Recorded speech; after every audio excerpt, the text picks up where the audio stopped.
What's up, guys? What's up? Back with another commentary with chest and biceps today. And so we started out with warm-ups as always. Always warm up before your workout, guys. Prevent injuries. Yep.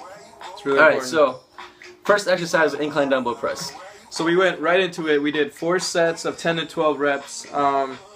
We chose this range just to like really focus on that stretch throughout the whole workout, just that stretch and then the contraction. In this case, at the top of the chest, we were doing that upper chest. Yeah, we really we usually go heavy weight, but like to this day, we were not feeling good at all. It was just like a sluggish, slow workout. But we still got it in though. It was just not the best, but alright, so still pushed hard.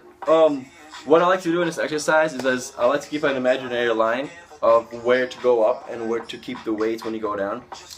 It's my nipple line. Like, yes, these are things that's really weird, but it really helps. Like, it keeps the weight from going too far back and too far forward. So as you're going up and down, focus your elbows and your weight staying at your nipple line, because that's where you get the most contraction and the most tension throughout the whole chest area. Then here we did incline dumbbell flies. Again, 4 sets of 10 to 12 reps. You want to make sure you don't bend your elbows too much, but just enough to where you can feel the stretch throughout the whole chest. Sorry. And then contract at the top and just squeeze like there's a pencil in there. You're just trying to break it. Yes, exactly. At the end, you'll see do a little twist. Marco actually told me about this. I had never really tried it. But when you twist it, you really like engage the inner chest a lot more, and it really activates it. And what I like to tell people when you do the exercise is imagine at the top of your fly, as it's ending, keep your elbows, or pretend that your elbows are actually going to meet, but they're not touching. Because the farther all your elbows are, when you finish it, the less contraction you'll have. So keep it as close as I can towards the end, so it'll really squeeze the inner chest. And also, on the way down, control your flies. This video is looks pretty fast, but it's actually sped up like a speed and a half. So or else the video would have been a little too long. But the next exercise was just regular dumbbell presses, flat dumbbell presses. Again, make sure you're stabilized on the bench correctly, so all the weight is spread out, and then just really focus on the stretch again and the contraction. Focus on the negatives and the positives. Keep your core tight. That really helps throughout the workout. Yeah. Just keep your core tight so you can push that weight. And actually, when I started benching and doing these presses, I had a lot of shoulder pain, right? And so what I found helped me the most is, first of all, have your feet set. It's all about positioning. And as you lay down, contract your traps together. And what that does is it takes off the stress of your shoulder. And after I started doing this, guys, like the shoulder pain and like those like sharp pains started going away. And then the last exercise we did was flies, press, and decline push-ups as a triple set. And people are like, oh, these are probably like so much volume. It's 7 sets and 8 reps. Why do we do this? Well, as you guys know, we're summer shredding. Everybody's trying to cut. We're trying to cut. So this allows us to keep the intensity really high with 7 sets of 8 reps, non-stop. You know, take that giant set and do the flies, the press, the decline push-ups. You really burn out the chest.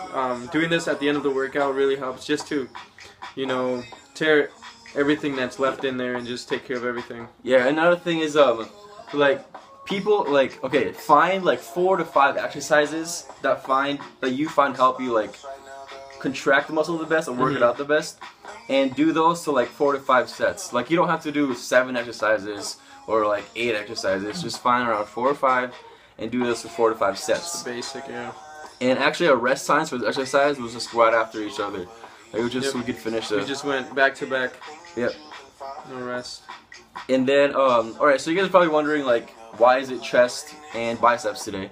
Alright, so by switching it up and confusing your body parts, you help break plateaus. And plateaus is like where you feel like you're not gaining any more muscle, or it's a super slow process. Slow gains. Yeah, slow gains. And so you gotta confuse your body at all times. Alright, so barbell curls is our next exercise. And as you will see, at the end of this exercise, we did partials again. It's because if you do the regulars, go up here, you take off the tension. And as you do those partials, you keep the tension throughout the entire time because your muscle's not resting. Yep, and I hadn't really done this before, but the partials really burn it out at the end. Like, you want to make sure also you extend fully. I really like to extend the whole thing, and then, you know, contract just to elongate that muscle completely. And then at the end, did those parcels, which really just burn out that bicep. Yep. And right into cable curls. What we did here is just negatives.